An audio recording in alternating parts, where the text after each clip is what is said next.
This is Kieran Coleman, and you're watching the Moneyball channel. All right, Moneyball fans, we have a special guest here today. I have with me Clay Moden. Welcome to the show, man. How you doing? I'm doing great. Thanks for the opportunity, man. I've been hearing some great things, and it's great to finally get with you in person. Thank you. That means a lot, and it's my pleasure to have you, man. You know, you're kind of a local legend, I would say. People hear the name Clay Moden, regardless of the genre, that you're in, they know right away. That you've been with, they'll say the country music. Maybe they don't know WYRK, but he's the country guy, right? Mm-hmm. That's kind of what you hear. How have you embraced Buffalo and the way you're perceived, as being this Buffalo guy?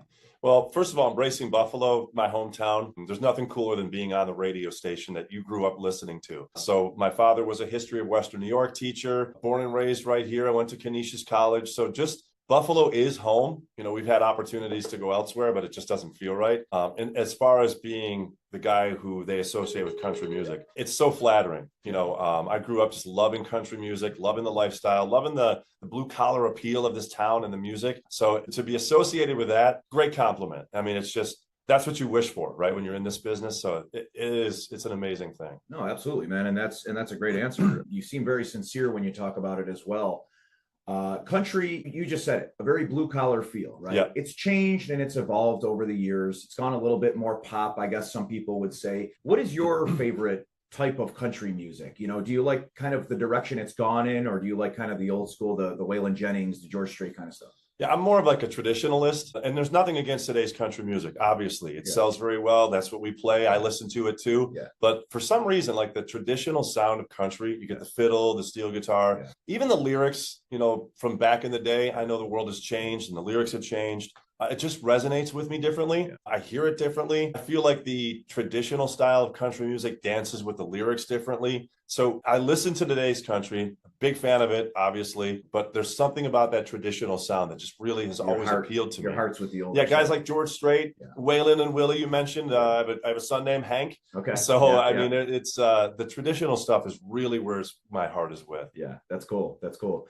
So we were just talking a little bit off camera about your family. You have 3 boys. I have 3 boys. Yep. And then God blessed you with a girl. Yeah, amazing. And sorry, Trish. But, everybody wants that girl. Everybody wants. Are you still going to try? Yeah. Oh, but we keep hearing it. I'll probably hear that till we're 60. Still working on it. No, we're not trying anymore. We're 60 years old, right? I hear you, man.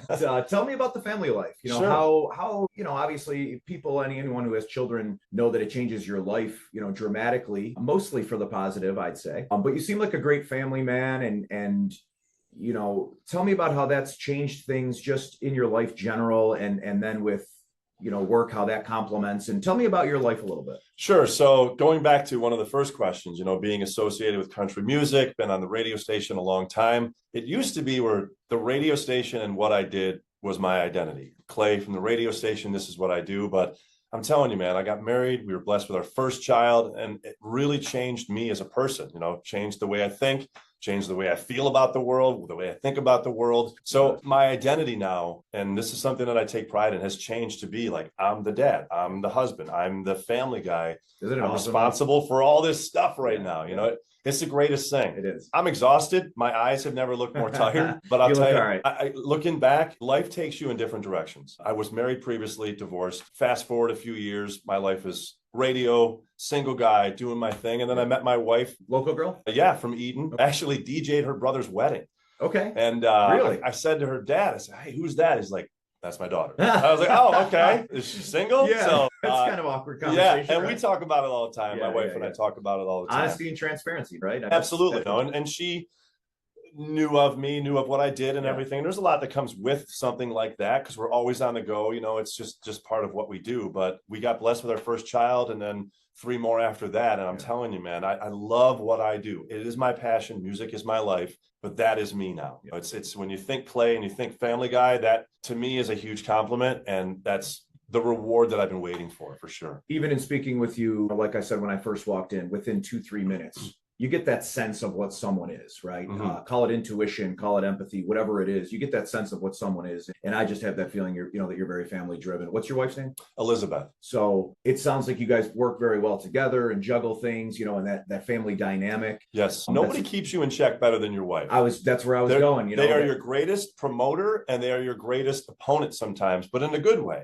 Like when you think you're here and you're doing this, it's like, well, wait a minute. Yeah. You're not that guy. I know you better than that. And then I can't remember who I was talking with, but they brought that up and they said, there's nobody who's going to call you out more than your wife, but in a good way. Yeah. We have that complementary relationship where Yeah. it just works like that. Yeah. What does Elizabeth do? She's actually a chiropractor. Okay. Went to chiropractic school when she was pregnant with Hank. She said, this is something I've always wanted to do. Very I cool. said, I'm never going to step in the way of what you want to become, what you want to do. Yeah.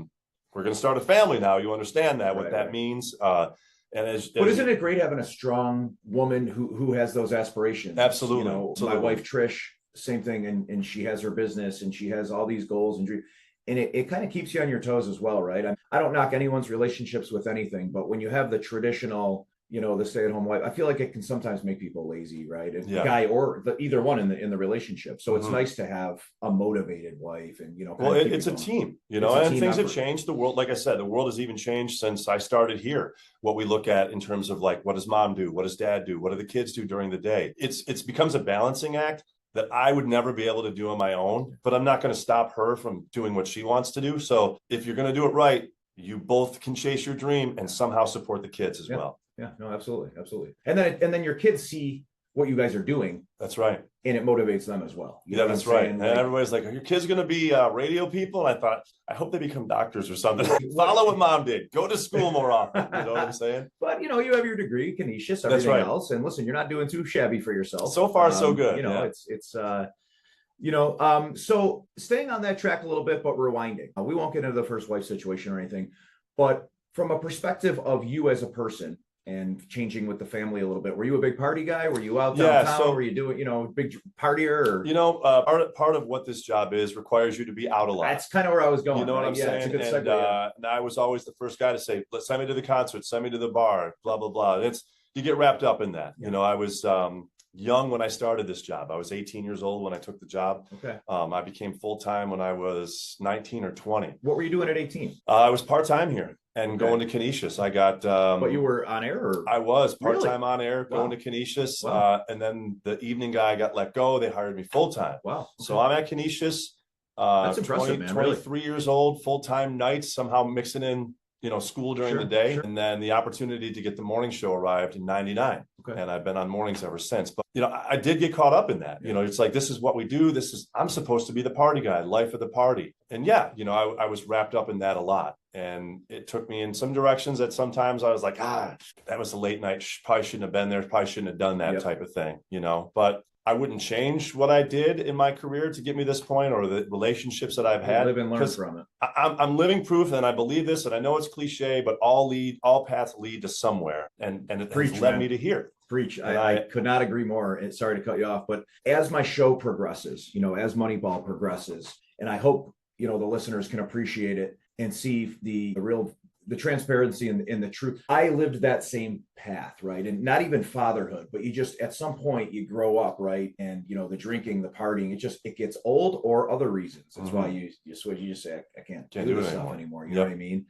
So I like the fact that you're able to talk honestly about that. Yeah, you know, I mean, it's part of who I am, and even my wife knew that. She's like, I know where you were. I know the life you used to live. Is that how this is going to always be? And I said, it doesn't feel like that anymore. Yeah. You know, it feels like I'm finally ready to take that next step and transition from boyhood as the guy on the radio to manhood as the dad and the husband and the father and everything. I feel like I could be interviewing myself right now. It's really this feels more comfortable. You know, and I look back and I tell her that. Why didn't I have kids sooner? Why didn't? It's like, that wasn't your time, dude. This is your time. I say to myself, because I'm 46 years old, and you know, at 40, I quit drinking completely. You know, and that's congratulations. Me. Yeah, just lifestyle change, and it was time, and same day, just drinking, smoking. You know what? Done. And you know, in your 30s, people say the 20s are a blur. That's right. But the 30s for me was there was that slight regret of like, what was I doing in my 30s? You know, why didn't I get on this stuff sooner? But I love what you're saying, that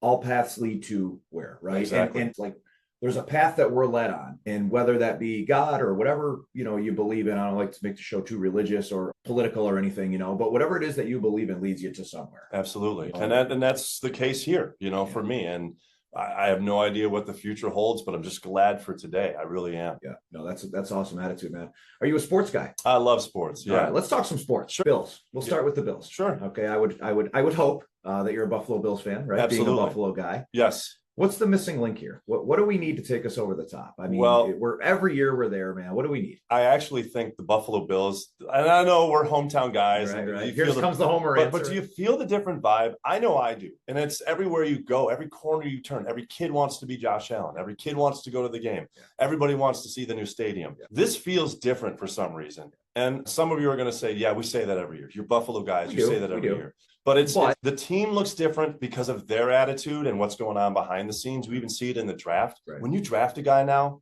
from wherever they're coming from and they hear they're going to Buffalo, they're legitimately excited to be here. And I'm so glad you hit on that. That is a huge factor. There was just a cloud hanging over the city when free agents or anyone, it was like, oh God, I'm going to Buffalo. Right. It was for a long time, Clay. Absolutely. That has spun now, and you can sense it. There's a vibe, there's an energy in the city, and people want to come to Buffalo now. Would you agree with that sentiment? I 100% agree. So for the last 7 seasons, I've been fortunate enough to be the public address announcer for the games. And I watch. That's awesome, by the way. Thank you. I love it. I don't take it for granted. It is amazing. But I watch, when I get there early enough every day, I watch families.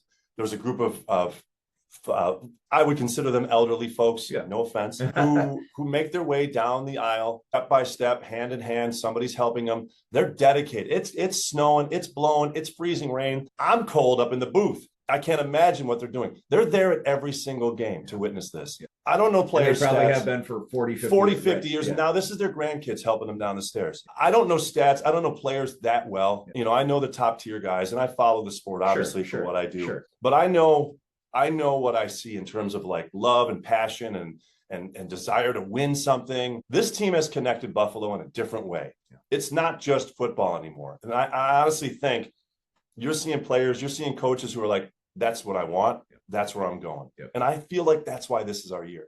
And, that's a good point. And also you see a lot more of the players staying in Buffalo. That's true. And wanting to be a part of the community. Wanting to be a part of the Ferguson, community. the guy's everywhere helping out. He's a great guy. Dion. Shout out Reed, been on the show. Great dude. I'm glad you said Reed. But you see him in, even guys in the last couple of years, Stevie Johnson and I have become, pretty good friends. Still a Western New York guy. Constantly coming back, lives in San Diego, but wants to be a part of this community. Right. I think if his wife would let him, maybe he'd come back and move to Buffalo. But he always, he's here as often as he can. Right. And wants to be a part of this community.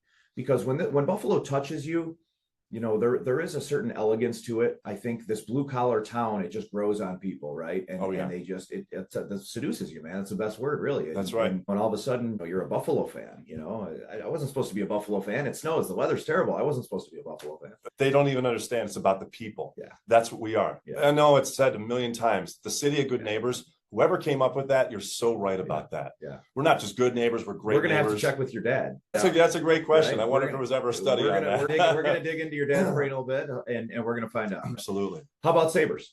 Sabres, I dabble in hockey a little bit. Okay. We have the boys, and they're like, I think I want to do some hockey. So I've been following the Sabres for a long time. Matter of fact, years ago, my dad won a hockey stick. It's a wooden coho, autographed by Lindy Ruff when he was on the team. Yep. It was a Topps giveaway. Yep. It was before the Sharpies. It's written in like paper-made ballpoint I got some of those at my house myself. So I follow the Sabres. Shout out Tom Barrasso. Tom Barrasso, huge, you know. And I've always been a fan, watch hockey, but again, I don't know the sport well enough to say, we got to get this draft pick, or we should have had this guy. But you'll go and enjoy the games. I love Take it. Them in. Support them. Yeah. Absolutely. Bandits, Bisons. I've been following the Bandits since the championships days back in the odd. Don't know the sport that well, but I love the atmosphere. Sports to me is what brings people together. It's a conversation piece anywhere. Yes. I grew up playing sports. I grew up playing basketball, track, baseball. Okay. I'm now coaching our son's baseball team. Okay. I absolutely love the game of baseball.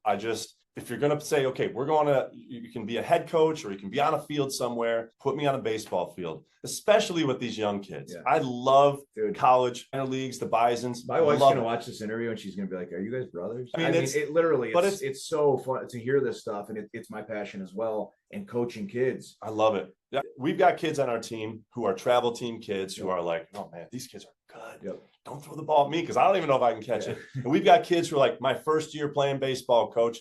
I thank you for being here. We're all going to learn together. you're going to be a superstar in by July when we wrap this up. You're going to love this game. And if you don't love this game, it's my fault because I want you to have fun. It's not all about winning and losing. The one year we didn't win a game, and I ended up crying at the end of the year because I give a dog chain away to the player of the game, and at the end of the year, the boys gave me the dog chain. Thanks. It literally gives me that's awesome. Me goosebumps. There's no better reward. There's no better reward knowing that these kids had a heck of a time. Yep. You know, they had fun playing it, and you know, with baseball in country. It's just it's Americana. There's a special, I know the word is used a lot. There is a special vibe. Yeah. You know, baseball, country music. I was not a big Morgan Wallen fan until I heard 98 Braves. Oh yeah. Well, he's a big baseball guy. You know, and I'm Jason a huge Aldean, Braves fan. Big baseball guy. Yeah, you know? Yeah. And you know, once I heard that song, anything anybody said about him, he had the Saturday Night Live stuff, whatever, right? And I heard 98 Braves and I'm like, this guy, I'm in. Yeah. Baseball and country music definitely hand in hand. Yeah. Let's go into a couple of fun questions. I know you got to get rolling here. If you're to order a pizza, what are your toppings? Give me 3 toppings you're going to go with. I will go with hot peppers, pepperoni, and for the third one, I'm not really too crazy. Like I don't do anchovies or onions or anything like that. So for the third one, maybe some pineapple, ham slices. I was going to say, be careful because these listeners will get real mad if you say pineapple.